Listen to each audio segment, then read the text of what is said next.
నమస్తే. Welcome to hashtag you. నేను మీ వరుణ్. ప్రస్తుతం తెలంగాణలో పార్లమెంట్ ఎన్నికల హడావుడి మొదలైంది. అన్ని రాజకీయ పార్టీలు గూడా కొంత తెలంగాణలో అత్యధిక స్థానాలు గెలవాలని కొంత వ్యూహాలు రచిస్తా ఉంటే, ఇటు అసెంబ్లీ ఎన్నికలకు ముందు ఏదైతే రాజకీయ వేడి తెలంగాణలో కొనసాగిందో, ఇప్పుడు తిరిగి అదే రాజకీయ వేడి పార్లమెంట్ ఎన్నికల ముందు గూడా కొనసాగుతుంది. ఒకరిపై ఒకరు కొంత బహిరంగంగానే విమర్శలు చేసుకున్నటువంటి పరిస్థితి అయితే ఉంది. సో, ఈ తరుణంలో ప్రస్తుతం మంత్రిగా ఉన్నటువంటి కోమటిరెడ్డి వెంకటరెడ్డి, అదేవిధంగా జెడ్పీటీసీ చైర్మన్‌గా ఉన్నటువంటి ఏదైతే ఎలిమినేటి సందీప్ రెడ్డికి మధ్య జరిగినటువంటి వివాదం అనేది కొంత తీవ్ర స్థాయిలో రాజకీయ వర్గాల్లో ఆ చర్చకు దారి తీసింది.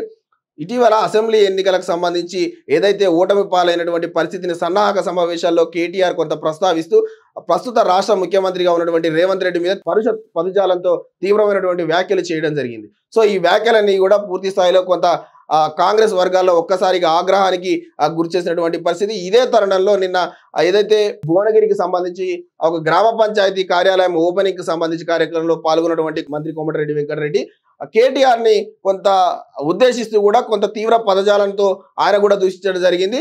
గతంలో రేవంత్ రెడ్డి ఏదైతే కష్టపడి పైకొచ్చిన ఎదిగిన వ్యక్తి అని, సొంతంగా జెడ్పీటీసీగా గెలిచారు, ఎమ్మెల్సీగా గెలిచారు, ఆ తర్వాత 2 సార్లు ఎమ్మెల్యేగా గెలిచారు.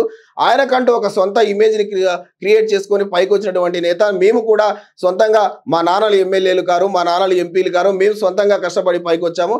అంతేగాని కేటీఆర్‌లా కేవలం వాళ్ళ నాన్న పేరు యూజ్ చేసుకొని సీదా అమెరికా నుంచి వచ్చి తెలంగాణలో ఎమ్మెల్యేగా గెలవలేదు అని కొంత తీవ్రమైనటువంటి పదజాలం చేశారు. సో, కేటీఆర్ చేస్తున్నటువంటి వ్యాఖ్యలు రేవంత్ రెడ్డి ఏదైతే రేవంత్ రెడ్డి మీద కేటీఆర్ చేసినటువంటి వ్యాఖ్యలు ఉన్నాయో అవన్నీ కూడా కేటీఆర్‌కి కౌంటర్‌గా మలిచారు.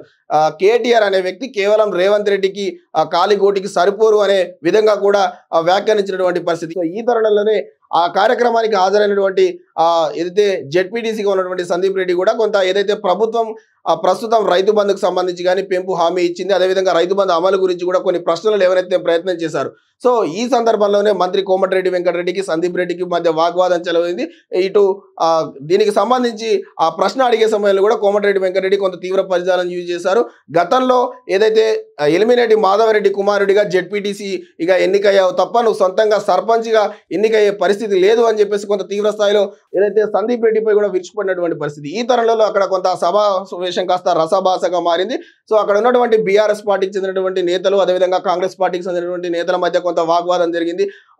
ఈ సందర్భం అంతా కూడా ప్రస్తుతం దీనిపై రాజకీయ చర్చ నడుగుతుంది. సో, కోమటిరెడ్డి వ్యాఖ్యలపై ఒక పక్క బీఆర్ఎస్ పార్టీకి చెందినటువంటి నేతలు తీవ్ర స్థాయిలో విమర్శలు చేస్తూ ఉంటే, మరొక పక్క గతంలో ఏదైతే కేసీఆర్ చేసినటువంటి వ్యాఖ్యలు కూడా కొంతమంది తీవ్ర స్థాయిలో బయటకు తీసుకున్నటువంటి పరిస్థితి. సో, ప్రస్తుతం ఎమ్మెల్సీగా ఎన్నికైనటువంటి కోదండరాంను కూడా గతంలో ముఖ్యమంత్రిగా ఉన్నటువంటి కేసీఆర్ కూడా ఇదే తరహాలో కొంత పదాలు యూజ్ చేయడం జరిగింది. సర్పంచ్‌గా ఎన్నిక కానాయన ఎమ్మెల్యేగా ఎన్నిక అవుతాడా అనే కొంత ప్రశ్నలు అప్పుడు కేసీఆర్ లేవనెత్తినటువంటి పరిస్థితి. సో, సామాజిక మాధ్యమాల ద్వారా కూడా ఆ ప్రశ్నలు కూడా ప్రస్తుతం కేటీఆర్‌కు సంధిస్తున్నటువంటి పరిస్థితి. సో, ఈ యొక్క రాజకీయ వేడి అనేది పార్లమెంట్ ఎన్నికల వరకు ఇలాగే కొనసాగే పరిస్థితి ఉంది అని చెప్పి స్పష్టంగా చెప్పుకోవచ్చు. సో, మరిన్ని తాజా సమాచారాల కోసం చూస్తూనే ఉండండి హ్యాష్‌ట్యాగ్.